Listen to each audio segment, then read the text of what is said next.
그리스도인으로 세상 살아가면서 가장 중요한 것이 무엇일까요? 뭐라고 생각하십니까? 신앙의 중요한 가치들 여러 가지가 있습니다만 우리가 어디에서 시작되었는지 아는 것, 그것 아닐까요? 성경에서 아주 중요하게 그걸 다루고 있습니다. 우리가 어디에서 시작되었는가. 창세기 이야기가 바로 그걸 얘기하고 있잖아요. 성경 처음 딱 시작하자마자 다루고 있는 주제가 바로 우리가 어디에서 시작되었냐라고 하는 것입니다. 어떻게 우리가 이 땅에 살게 되었습니까? 어디에서 온 것입니까? 그것을 알아야 지혜로운 사람이고 그것을 알아야 이 땅에서 바르게 살 수 있고 행복한 삶을 누릴 수 있죠. 자, 이런 점에서 오늘 말씀 첫 번째 같이 해요. 하나님이 우리 아버지이십니다. 바로 이거예요. 너무 쉽고 단순한 얘기지만 우리 신앙의 기초입니다. 이게 하나님이 나의 아버지다. 우리의 시작이 하나님입니다. 하나님에게서 왔어요. 우리가 이것을 잊는 순간 불행이 찾아옵니다. 사탄이 한 일은 뭐예요? 이것 잊어먹으라고 하는 거예요. 성경은 사람이 어떻게 시작되었다고 말합니까? 하나님이 만드셨다. 당신의 형상과 모양으로 사람을 만드셨고 당신의 숨결을 불어넣으셔서 생명의 존재가 되게 하셨다. 비로소 사람이 된 거예요. 그래서 나중에 이사야도 이렇게 고백하죠. 오늘 예배 시작하면서 그 말씀을 제가 읽었습니다만 이사야 64장 말씀. 그러나 여호와여, 이사야가 한 말이에요. 같이 해요. 이제 주는 우리 아버지시니이다. 우리는 진흙이요 주는 토기장이시니 우리는 다 주의 손으로 지으신 것이니이다. 맞아요. 이사야도 이렇게 지금 고백합니다. 우리가 진흙덩어리였는데 주님이 손으로 만드셔서 우리가 그렇게 이 땅에 지금 살고 있군요. 하나님이 만드시고 그런 방법으로 우리를 낳으셨으니 하나님이 내 아버지가 되시죠. 하나님을 아버지로 고백하는 믿음보다 큰 것이 없습니다. 그래서 예수님이요 늘 하나님의 아버지다 그렇게 말씀하셨잖아요. 그렇게 부르셨잖아요. 특별히 요한복음 보면 그런 말씀들이 그냥 빼곡합니다. 계속해서 아버지, 아버지, 아버지. 하나님을 계속해서 아버지라고 부르고 있어요. 그리고 제자들에게도 하나님을 아버지라고 부르라고 가르쳤죠. 기도를 가르쳐 달라고 그랬습니다. 제자들이. 우리도 다른 바리새인이나 세례요한의 제자들처럼 기도를 가르쳐 주세요. 그랬더니 예수님이 뭐라고 가르쳤어요? 우리 기도 끝에 우리의 기도를 드리면서 뒤에 예수님이 가르쳐 주신 기도를 우리가 예배 때마다 드리잖아요. 어떻게 시작합니까? 하늘에 계신 우리 아버지. 이게 너무 중요한 거예요. 하늘에 계신 우리 아버지 콕 집어서 누구에게 기도해야 하는지 그분이 누구신지 아주 분명하고 확실하게 가르쳐 주십니다. 그분이 우리 아버지예요. 아버지. 그래서 아버지 뜻을 행하러 왔다. 입만 열면 아버지. 아버지 뜻이 아니면 나는 아무것도 할 수가 없다. 한 번은 안식일에 예수님이 병자를 고치셨는데 예루살렘 성전 옆에 있는 연못 베데스다라고 하는 곳에 38년이나 된 병자였잖아요. 그런데 이 병자를 예수님이 고치셨습니다. 안식일이었어요. 이 병자가 고쳐진 것을 알고 사람들이 깜짝 놀랐습니다. 뭐 때문에 깜짝 놀랐어요? 고쳐진 것 때문에 깜짝 놀란 게 아니고 안식일에 누가 고쳤냐는 거예요. 왜 안식일에 이런 일이 일어나냐? 쉬어야 되는 날인데. 그러면서 이 병자가 치유받은 것에 대해서 몹시 불편한 마음을 갖고 예수님께 따지는 유대인들이 있었습니다. 그 유대인들에게 예수님이 뭐라고 말씀하셨어요? 이렇게 말씀하셨어요. 유대인들이 이로 말미암아 더욱 예수를 죽이고자 하니. 죽이고자 했어요. 예? 왜 예수님을 죽이고자 했을까? 유대인들이 따지니까 예수님이 뭐라고 그랬냐면요. 내 아버지께서 일하시니 나도 일한다 그랬거든요. 아니 이게 무슨 말이에요? 지금 안식일에 일한 거 가지고 지금 너 잘못했다 그랬더니 뭐라고 대답한 거예요? 하나님을 내 아버지라고 아주 공개적으로 앞에서 대놓고 얘기를 하는 거예요. 내 아버지께서 일하시니 나도 일한다. 그래서 유대인들이 화가 났습니다. 유대인들이 이것으로 말미암아 더욱 예수님을 죽이고자 하니, 같이 읽어봐요. 안식일을 범할 뿐만 아니라 하나님을 자기의 친아버지라 하여 자기를 하나님과 동등으로 삼으심이로라. 하나님을 아버지라 불렀다는 이유 때문이었습니다. 그게 예수님이 죽을 일이에요? 어떻게 생각하십니까? 하나님 아버지라고 불렀다고 예수님을 좀 죽이려고 해요. 나중에 예수님이 붙잡히셔서도 이제 재판을 받지 않습니까? 재판의 과정 중에 신문이 있잖아요. 이때도 이것이 문제가 됐습니다. 예수님을 붙잡아 왔는데 예수님이 사실은 두 번의 재판을 받아요. 크게 보면 하나는 뭐예요? 지금 누가 잡아왔습니까? 대제사장 일당이 예수님을 가룟 유다를 앞세워서 잡아왔어요. 여기에서 재판이 한 번 있죠. 이건 종교 재판입니다. 대제사장이 주관하는. 또 한 번 실질적인 형 집행의 권한은 누가 갖고 있어요? 빌라도가 갖고 있죠. 그래서 빌라도 앞에 또 보내집니다. 정치 재판이에요. 결국은 그 정치 재판을 통해서 예수님이 사형 선고를 받는데 빌라도가 딱 들어보니까 빌라도가 뭘 관심하겠어요? 빌라도는 이 사람들의 종교 문제는 관심 없어요. 그건 아무 문제 아니에요. 로마의 종교 정책은 뭐예요? 너희들이 믿는 거 다 그대로 믿어라예요. 뭐가 중요하니까? 평화가 중요하니까. 자기들이 힘으로 통제할 수 있는 평화가 중요하니까. 자기들 말만 잘 듣고 세금 잘 내면 돼요. 뭘 믿든지 상관없어. 니들이 종교 문제를 가지고 신앙 문제 가지고 뭘 갖고 싸우든지 그건 별로 관심이 없어. 조용히 하면 돼요. 세금 낼 때 잘 내고. 그래서 빌라도가 물어본 것이 뭐예요? 예수님께 네가 유대인의 왕이냐? 이 질문을 했던 거예요. 왜? 정치에 관심이 있으니까. 로마에 반역하느냐 안 하느냐 이게 중요한 거니까. 네가 반란의 수괴야? 이렇게 지금 얘기한 거죠. 하여튼 신문을 통해 가지고 빌라도는 이건 정치 문제가 아니고 정치 문제를 유장된 자기들의 신앙의 종교의 문제네. 나는 모르겠다. 저 사람 죄 없는 것 같은데. 그랬던 거죠. 자, 그 이전에 종교재판. 이 종교재판의 대제사장과 유대인들은 뭐가 중요해요? 유대인의 왕이라는 물론 그 말도 신경 쓰이는 말이지만 더 중요한 게 뭐예요? 뭘 물어봤을까요? 예수님을 잡아다 놓고 이제 형식적인 재판의 절차를 거치죠. 여러 거짓 증거들을 거짓 증인들이 와가지고 막 제시하면서 예수님을 어떻게든지 죄로 몰아가려고 지금 애쓰고 있습니다. 하지만 이 증거와 증인들이 서로 맞지 않아요. 입이 안 맞아요. 결국은 이 난감한 상황을 타개하고자 대제사장이 나섰습니다. 예수님에게 묻습니다.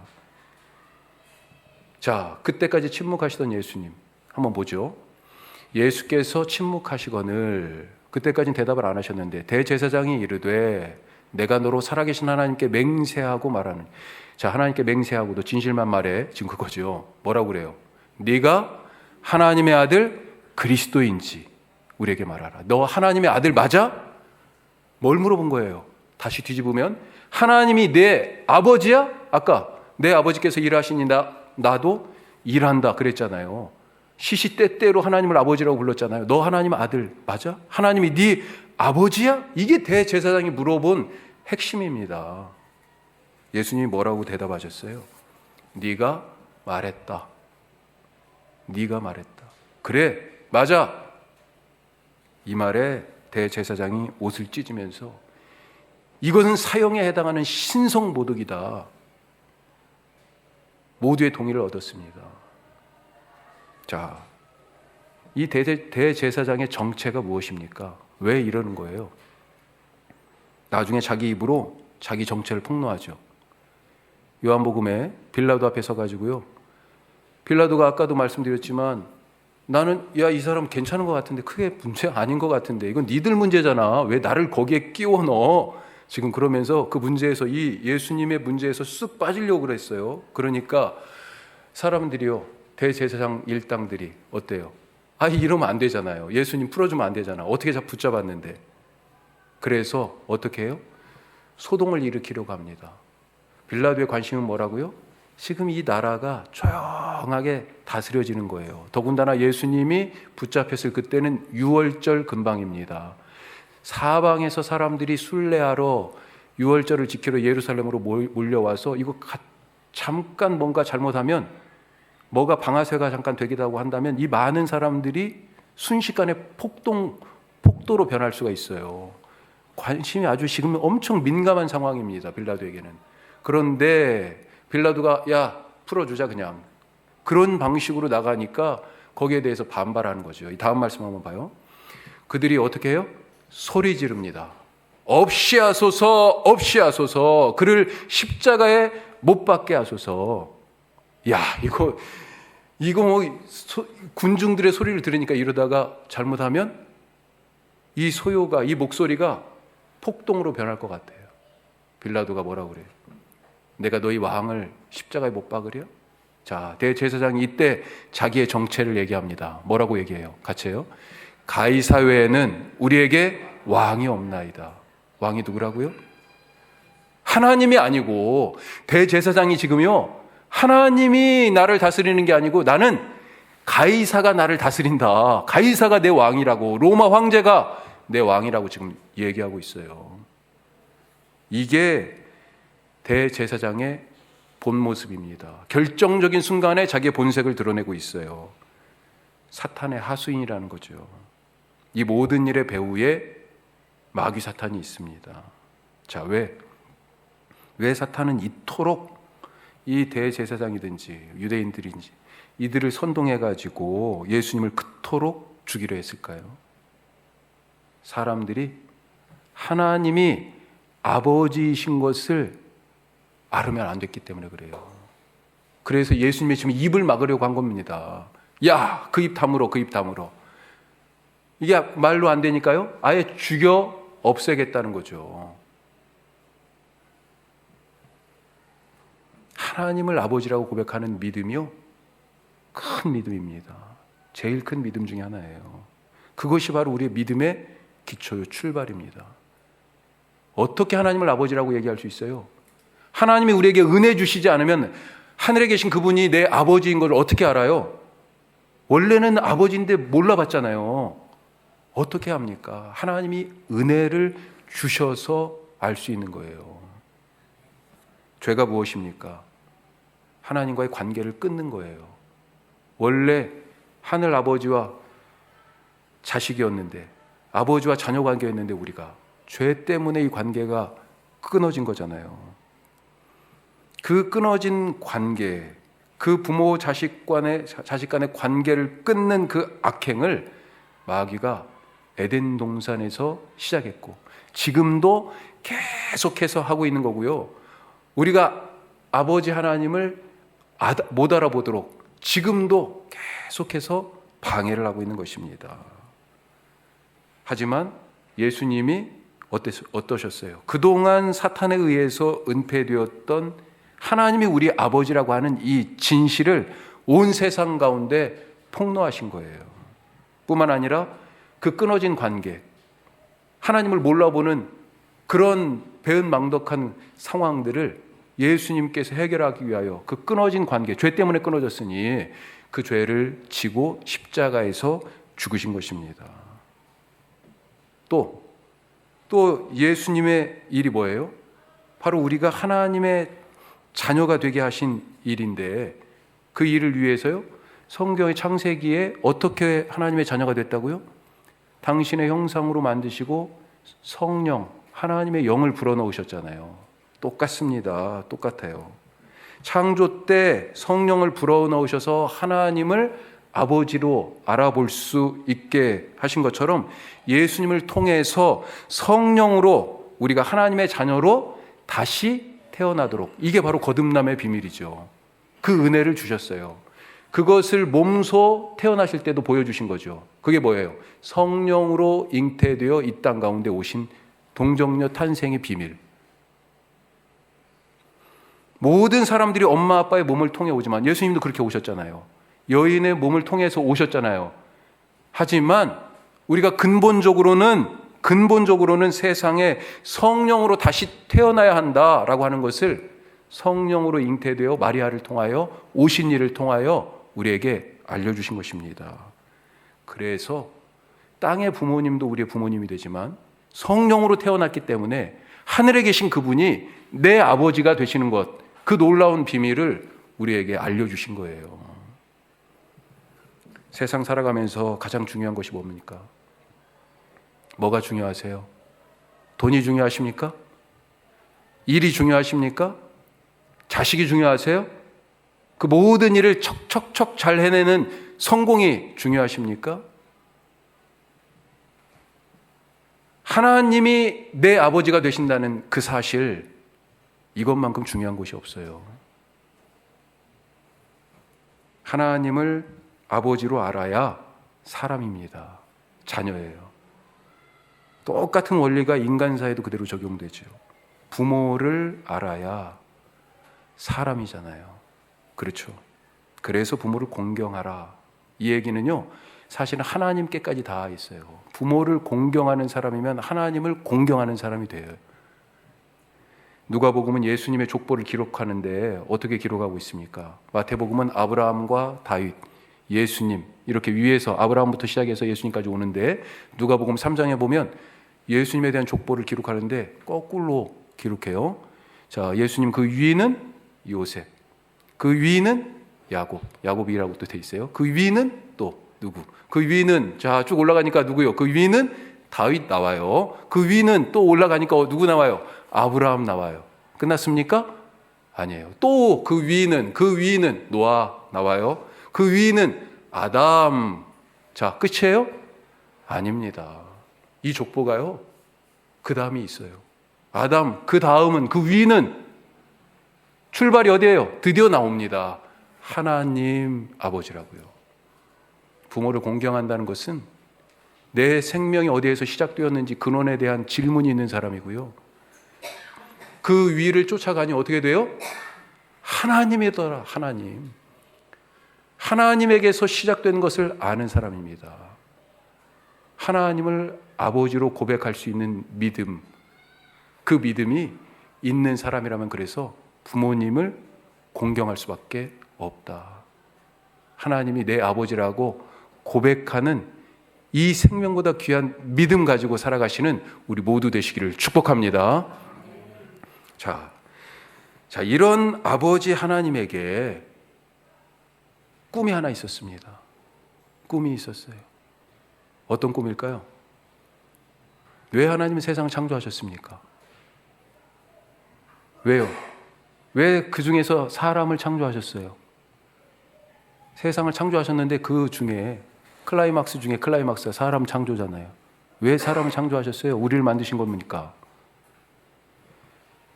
오늘 두 번째 말씀. 자, 하나님의 비전, 하나님의 꿈이 뭐예요? 좋은 가정을 이루는 것입니다. 좋은 가정이에요. 좋은 가정을 이루려 하신 이유가 있어요.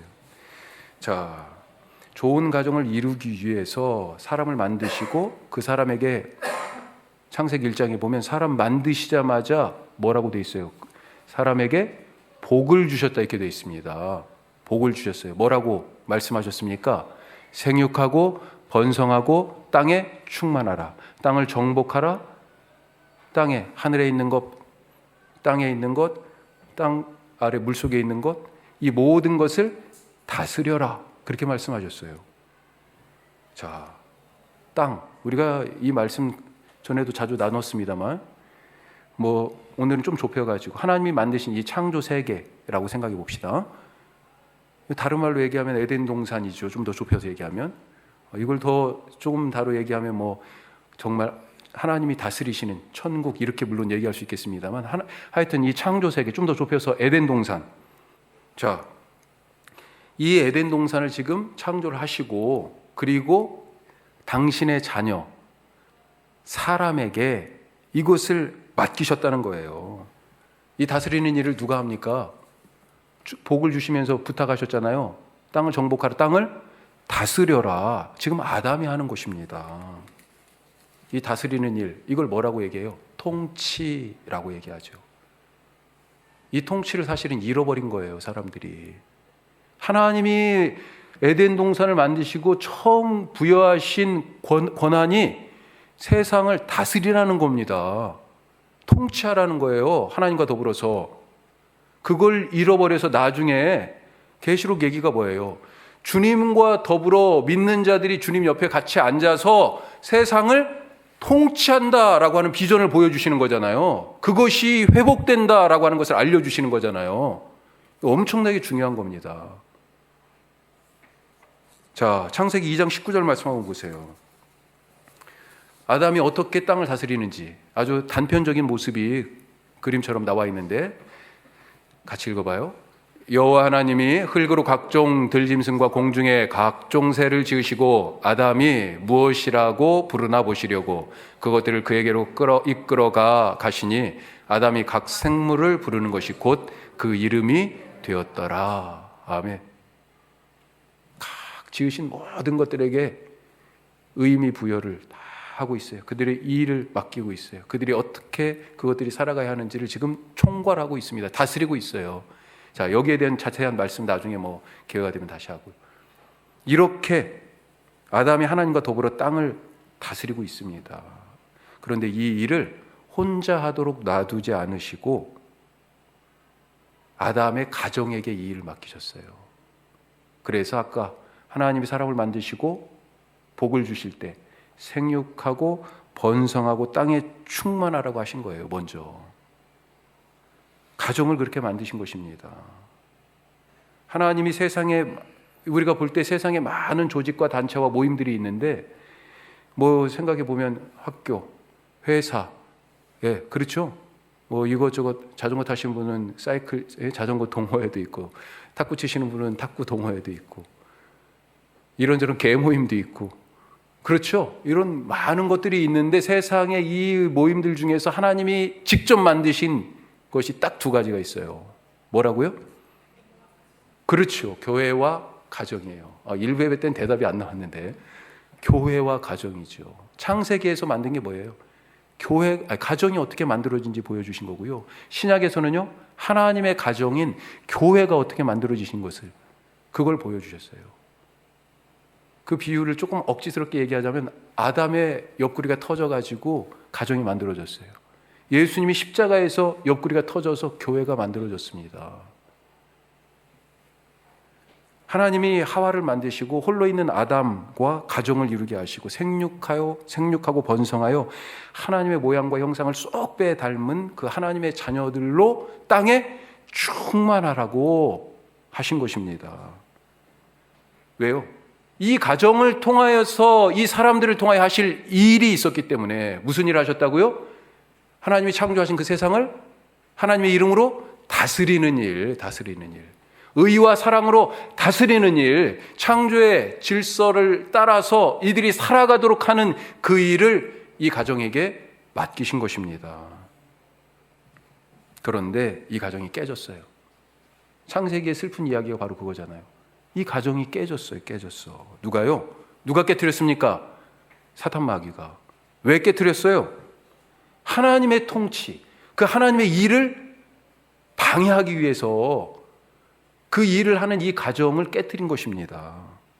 따라서 좋은 가정이 되는 것, 가정의 회복이 바로 하나님의 꿈이면서 우리 그리스도인들의 아주 중요한 삶의 목표가 되어야 한다는 것입니다. 어떻게 회복하고 세울 수 있습니까? 우리 가정을. 자, 교회는 가정은 교회와 같다고 그랬잖아요.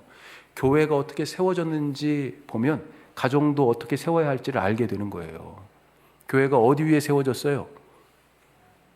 처음 교회라는 말이 어디에서 나와요? 예수님이 교회라는 말을 아십니까? 베드로가 신앙을 고백했을 때 내가 너 위에다가 교회를 세우리니, 바로 그거예요. 가정도요 똑같이 믿음 위에 세워져야 하는 것입니다. 그렇지 않으면 흔들려요. 또 교회가 어디 위에 세워졌어요? 예수님의 십자가에 흘리신 그 피값으로 사신 교회, 그렇게 말하고 있습니다. 그 예수님의 보여주신 희생의 사랑, 그 위에 교회가 세워지는 거죠. 똑같이 가정이 바로 그 믿음과 사랑 위에 세워져야 되는 것입니다. 우리 가정들이 바로 교회처럼, 각 가정들이 정말 교회처럼 믿음과 사랑 위에 세워져서 하나님을 아버지로 부르는 자녀들, 그 자녀들이 세상에 가득하고 하나님의 의와 사랑의 통치가 이 땅에 이루어져서 하나님의 꿈을 이루어드리는 놀라운 일이 만들어지기를 간절히 바랍니다. 자, 마지막 세 번째로, 자, 오늘 읽은 말씀, 하나님 집에 그러면 자녀들인 우리는 어떻게 살아가야 할까? 우리를 뭐라고 불러요? 하나님 집의 자녀인 우리를 천국의 어린아이들 이렇게 부르고 있습니다. 어떻게 살아가야 할까요? 여러 말씀들이 사실 있는데 딱 한 가지만 보죠. 자, 오늘 세 번째 말씀, 세상에서 돌이켜야 합니다. 세상에서 돌이켜야 한다. 오늘 말씀의 이 18장은요, 제자의 길에 대한 말씀이에요. 특별히 제자 공동체에서 제자들이 어떻게 살아가야 할까를 말씀하시면서 예수님이 관심하고 있는 것은 제자 공동체는 특별히 작은 자들에게 깊은 관심을 갖고 그들을 세우는 공동체가 되어야 한다. 그런 말씀들을 계속해서 주세요. 왜 그러냐면 지금 제자들을 보니까 아니 예수님이 일부러 지금 작은 자에 대해서 계속 말씀하시는데 그 이유가 제자들은 무엇에 관심하고 있어요? 누가 큰 자인가 여기에 관심을 갖고 있어요. 자, 오늘 1절 말씀 보세요. 뭐라고 되어 있습니까? 그때 제자들이 예수께 나와 이르되 천국에서는 누가 크니까. 이게 바로 제자들의 관심이었어요. 그런데 이때가 언제예요? 그때예요. 그때가 언제? 이 앞에 내용을 보면 알 수 있죠. 그 앞에 내용들 중에 뭐 다 빼고요. 예수님이 뭘 말씀하셨냐면 17장 22, 23절에 보면 예수님이 곧 죽으실 것을 말씀하셨습니다. 그것이 메시아가 되는 길이라고 알려주시는 거예요. 그런데 제자들은 무슨 얘기를 해요? 예수님께 와서요, 천국에서는 누가 큽니까? 이렇게 지금 물어보잖아요. 아, 천국이라고 하니까 헷갈릴 수 있는데 이게 이 사람들이 어떻게 보면 관용적인 표현이에요. 관용적인 표현. 이 사람들이 말하는 이 하늘나라, 이 천국은 뭐예요? 하나님 백성의 공동체예요. 이 하나님의 나라, 하나님이 다스리는 나라를 자기들의 민족 공동체, 이스라엘의 공동체와 동일시하고 있잖아요. 그렇죠? 그러니까 여기서 이 천국이라는 표현은 우리나라가 언제 회복되겠습니까? 우리 이스라엘이 언제 정치적으로 로마로부터 독립하여 나라를 다윗 시대처럼 그렇게 회복하겠습니까? 라고 하는 거예요. 그렇게 회복이 될 때 누가 가장 큰 공을 세웠을까요? 누가 클까요? 그런데 예수님이요, 뭐라고 말씀하세요? 내 나라는 사실은 그 나라가 아니다. 계속해서 얘기하시는 거잖아요. 내가 그 나라의 왕이 되기 위하여 나는 죽어야 된다 말씀하시는 거잖아요. 이 제자들이 아직도 그것을 깨닫지 못하고 그 예수님의 말씀을 받아들이기를 거부하고 세상 나라에서 누가 큰지 이 땅의 나라를 생각하고 말하고 있습니다. 자, 이때 예수님이요, 한 어린아이를 그래서 불러 세우시죠. 뭐라고 얘기해요? 3절 말씀에 같이 읽습니다. 이르시되 진실로 너희에게 이르노니 너희가 돌이켜 어린아이들과 같이 되지 아니하면 결단코 천국에 들어가지 못하리라. 아멘. 무슨 말씀이에요? 어린아이가 언제 돌이켰어요? 언제 회개했어요? 그런 얘기가 아니에요. 이 어린이가 지금 회개했기 때문에 이 어린이처럼 이런 얘기가 아니고요. 너희가 돌이켜야, 너희가 회개해야, 너희가 세상의 방식을 버려야, 그래야 하나님 나라의 어린아이가 된다. 하나님의 자녀가 된다. 바로 이 얘기입니다. 예수님이 뭐라고 하셨어요? 죄 때문에 하나님을 아버지라고 못 알아보니까 처음에 오셔가지고 하신 말씀이 뭐예요? 회개하라. 죄에서 돌이켜라. 천국이, 하나님의 나라가 가까이 왔다. 회개해야 하나님을 아버지라고 알아볼 수 있으니까. 마지막 돌아가실 때도요, 뭐라고 그러셨어요? 십자가에서. 이 죄 문제 풀어야 되는데 그때까지, 그 마지막 목숨의 순간까지, 그래서 아버지, 저들의 죄를 용서해 주세요. 돌이키라고 지금 말씀하고 계십니다. 회개해야, 세상의 삶의 방식을 버려야 하나님 나라의 어린이, 하나님의 자녀, 하나님을 아버지라고 부를 수 있는 그런 회복된 관계 안에 들어갈 수 있다는 것입니다. 세상 삶의 방식 버리기가 쉽지 않죠. 30년간 교회를 다니시던 할머니 한 분이 친구들하고 브런치를 먹고 있어요. 그러다가, 야, 내가 문제 하나 이렇게 한번 알아맞혀봐. 하나님이 세상을 창조하신 이후에 지금까지 쭉 가장 행복한 여자는 누구게? 두 사람만 얘기해봐. 하나님이 세상 창조하신 이후에 가장 행복한 여자 누구예요? 나야. 이렇게 얘기하실 거예요? 친구들이 제 대답을 못하고 우물쭈물 막 그러고 있으니까요, 이 할머니가 두 사람이 있는데 하와하고 예수님 어머니 마리아야. 그러니까 사람들이 왜? 왜? 하고 되묻지요. 뭐라고 대답했을까요? 하와는 시어머니를 모신 적이 없고 마리아는 며느리를 본 적이 없어. 이거 딱 맞는 말이네요. 하와는 시어머니가 없어. 마리아는 며느리가 없어요. 세상에서는 어떻게 이 며느리와 시어머니 관계를 정의합니까? 뭐라고 표현해요? 고부? 갈등이라는 단어로 얘기해요. 그게 삶의 방식이라고. 이런 삶의 방식, 세상의 만연한 갈등과 탐욕의 관계에서 돌이키라고 말씀하고 계십니다. 세상의 삶의 방식이 뭐예요? 욕심에 기반한 죄예요. 그런데 우리는 어때요? 하나님 집의 자녀잖아요. 그래서 세상의 삶의 방식에서 돌이켜서 예수님의 말씀처럼 회개하고 하나님의 자녀로 세상 속에서 살아가라고 우리에게 당부하고 계십니다. 세상 것에서 돌이킵시다. 우리 자식들을 어떻게 키우고 계십니까? 직장에서 어떻게 생활하고 계세요? 우리가 따뜻한 말을 하고 친절한 태도로 우리가 다른 사람들을 대하자 그랬는데 과연 우리 속에서는 세상과 다른 삶의 방식의 모습이 말에서, 얼굴 표정에서 나오고 있습니까? 우리가 수많은 선택의 순간을 직면하는데 과연 어떤 방식을 따라서 삶의 그 순간에 결정하고 선택합니까? 돌이킵시다. 우리 아버지가 하나님이시잖아요. 그분의 모양과 형상으로 우리가 만들어졌잖아요. 우리에게 그런 DNA가 있다고 예수님께서 우리에게 일깨워 주셨잖아요. 하나님의 자녀로 세상을 살아서 하나님이 원래 우리에게 맡기신 세상을 하나님의 뜻대로 다스리는 그런 놀라운 일들이 우리 가정에서뿐만 아니라 우리 교회에서 그리고 이 세상의 모든 가정에서 이루어지는데 하나님이 여러분들을 사용하시기를 간절히 바라고 축복합니다. 기도하겠습니다.